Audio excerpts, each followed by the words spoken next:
अस्सलामुअलैकुम जी, क्या हाल है। आज जुमा का दिन, मेरी तरफ से सब मुसलमानों को मुबारक हो। और आज का व्लॉग करते हैं शुरू। जुमा नमाज़ पढ़कर मैं निकल पड़ा जी अपने दोस्त फ़हीम के पास, जिसका स्टूडियो फरूखपुरा चौक मुल्तान में है। स्टूडियो में तो कोई बंदा ही नहीं है। फ़हीम भाई जुमा नमाज़ पढ़ने गए हुए थे, जिसकी वजह से स्टूडियो क्लोज था। तो फिर फ़हीम भाई आए और हमने थोड़ी सी गपशप लगाई। मैं वापस जब घर पहुंचा तो गली में माशाल्लाह प्यारे प्यारे बच्चे प्यारे नबी का जुलूस निकालते हुए जा रहे थे।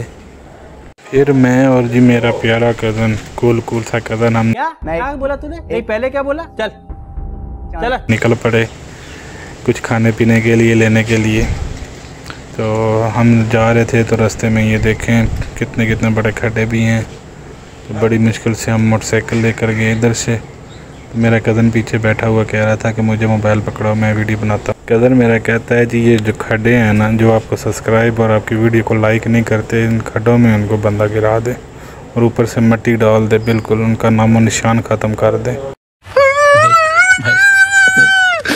मैंने कहा नहीं यार रहने दो, कोई बात नहीं, हमारी वीडियो तो देखते हैं ना। तो आप प्लीज़ ऐसा करें, मेरे चैनल को सब्सक्राइब कर दें। रहा नहीं जाता, तड़प ही ऐसी है ना। नहीं 40 की स्पीड में हम मोटरसाइकिल को भगाते हुए कंटिन्यू जा रहे थे जी दही बल्ले वाले के पास, क्योंकि हमें भूख बहुत शदीद लगी हुई थी और ऊपर से गर्मी भी बहुत ज़्यादा थी। और मेरा कज़न कहता है जी फ़ोन मुझे पकड़ाओ, मैं थोड़े से अपने शशके मार लूँ। तो ऐसे शशके मारते हुए हम जब पहुँचे जनाब पीसी के बिल्कुल सामने, खुदादाद बस्ती हमने जाना था। फिर थोड़ी ही देर के बाद हम जनाब पहुँच गए खुदादाद बस्ती, जहाँ पर वो भाई दही बल्ले वाले जिसको हमने ऑर्डर दिया हुआ था अपना, तो उसके पास हम जैसे ही पहुँचते हैं तो हमारा माल वो तैयार कर रहा था बड़ी तेज़ी के साथ। तो ये हमारा माल तैयार हो रहा है जी, पार्सल बन रहे हैं हमारे। और हमने 3-4 प्लेटें खाकर चेक किया उसका समझ रहे हो ना टेस्ट तो माशाल्लाह बहुत ज़बरदस्त था। 3 प्लेटों के बाद मुझे पता चला। और हम जैसे दही बल्ले खा कर उठे तो वापस हमने अपना सामान अपनी बाइक पर टंगा दिया। और देखें हमारा 125 कैसे लोड होया हुआ दही बल्लों के साथ।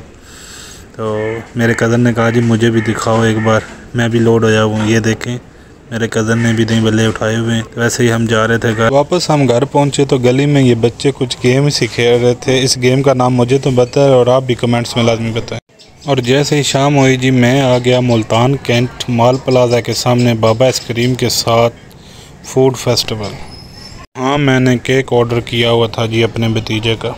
बिल क्लियर करने के बाद मैंने भाई को बोला भाई मुझे दिखाएं केक। और केक माशाल्लाह बहुत ही खूबसूरत बनाया हुआ था उन्होंने। और साथ मैंने ले लिया एक और भी केक। और फिर मैंने बुलवाई इन ड्राइव, क्योंकि केक हमारा नहीं जा सकता था बाइक पर। इन ड्राइव हमारी भी आ चुकी थी बाहर। ये देखें मैंने अपनी मिसेज़ को केक दिया और गाड़ी पर भेज। दूसरे केक का बिल फाइनल करके जैसे ही मैं निकला जी तो मैंने कहा कोई सामान लेते चलते हैं डबल फाटक से। और मैं जैसे ही पुल नीचे उतरा तो मेरे पेट में होने लगी गुड़, क्योंकि मैंने दिन को वही 3 प्लेटें दही बल्ले की खाई थी। और साथ ही मुझे नज़र आया जी एप्पल का फ्रेश जूस। और मैंने भाई को बोला कि यार मुझे एक गिलास एप्पल का फ्रेश जूस दे दो। जैसे ही जूस आया मैंने एक सांस में जब आधा गिलास जूस का पिया तो जनाब मुझे मिली ठंड। घर पहुंचते ही मैंने देखा तो बच्चों ने माशाल्लाह बहुत ही प्यारी सेटिंग की हुई थी शमीर की हैप्पी बर्थडे की। और माशाल्लाह ये देखें केक की डिटेल जो इसके ऊपर लिखा हुआ आपने मुझे कमेंट्स में लाजमी बताना है। ये डिटेल्स मैंने खुद जनाब मैनेज करवाई उनसे, खुद मैं बता कर आया था और बहुत ही प्यारी लगी है मुझे बहुत पसंद आया फूड फेस्टिवल वालों का ये केक। और आप भी बताएं कि ये केक कैसा बना है। और इसके ऊपर जो भी लिखा हुआ आपने कमेंट्स में लाजमी बताना है मुझको। केक उन्होंने बहुत ही ज़बरदस्त बनाया हुआ था और साथ में बच्चों की मेहनत भी बहुत अच्छी हुई थी। इन्होंने भी बहुत प्यारे से बनाया हुआ था। और ये देखें जी शामिर साहब आ गए अपने पापा के साथ केक काटने के लिए, लेकिन शामिर तंग कर रहा है, कहता है कि मेरे सर से कैप उतारें। बहुत रो रहा था, लेकिन जैसे कैप उतारी तो इसके चेहरे पर मुस्कुराहट देखें। तो फिर आई जी इनके दादा अबू केक कटवाने के लिए, उन्होंने गोद में उठाया और कैप डाली तो उसने फिर वही रोना धोना शुरू कर दिया। तो मेरा कज़न जनाब कैंडल लगाने के लिए माचिस की तीली को जलाया, लेकिन कैंडल मुझे लगता है आज के दिन तो नहीं जलेगी। देखा आपने लापरवाही का नतीजा है।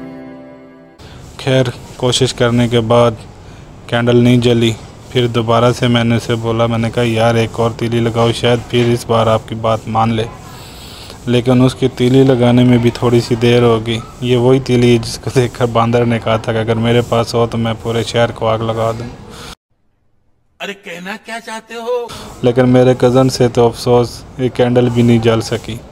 खैर फिर तीसरी तीली जलाई और कैंडल मैंने बोला यार ये ना हाथ में उठाओ तो फिर इसको आग लगाओ, लेकिन उसने मेरा कहना नहीं माना, अपनी कोशिश करता रहा, लेकिन कैंडल नहीं जली।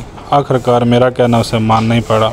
कैंडल को जैसे आग लगाई जनाब तो कैंडल जल पड़ी, और जैसे जल्दी गई उसने केक के ऊपर लगाया और केक के ऊपर जितनी भी डेकोरेशन केक की थी वो सारी इसकी सत्यानाश हो गई कैंडल के साथ। और शमीर अपनी जगह पर डर गया। दादा अबू के हाथ से छुरी नीचे गिर गई। फिर उन्होंने शमीर को छुरी पकड़ाई और केक काटना शुरू किया, और साथ में हमने भी बोला happy birthday to you, happy birthday to you, happy birthday to you Shameer. और यही कर मेरे कज़न ने जी हमारे ऊपर स्नो स्प्रे डाल दिया और फिर हमने भी उनके ऊपर, और उसने तो मेरे मोबाइल की ऐसी की तैसी करके रख दी। खैर यही थोड़ा सा प्रोग्राम चलने के बाद मस्ती शस्ती करने के बाद बारी आ गई जी दही बल्लों की। जो हम दिन को पूरा मोटरसाइकिल लोड करके आए थे वही दही बल्ले हमने फिर बांटने शुरू किए जी। जो मेहमान आए हुए थे उनको सर्व किए और माशाल्लाह सब ने पेट भर कर खाए, सब ने बहुत खाए। और फिर हम पहुंच गए जी वापस अपने घर। रात के तकरीबन 2 बज रहे थे। तो आज की हमारी ये छोटी सी खुशी थी और हमने बहुत इंजॉय किया। ओके, अल्लाह हाफिज़।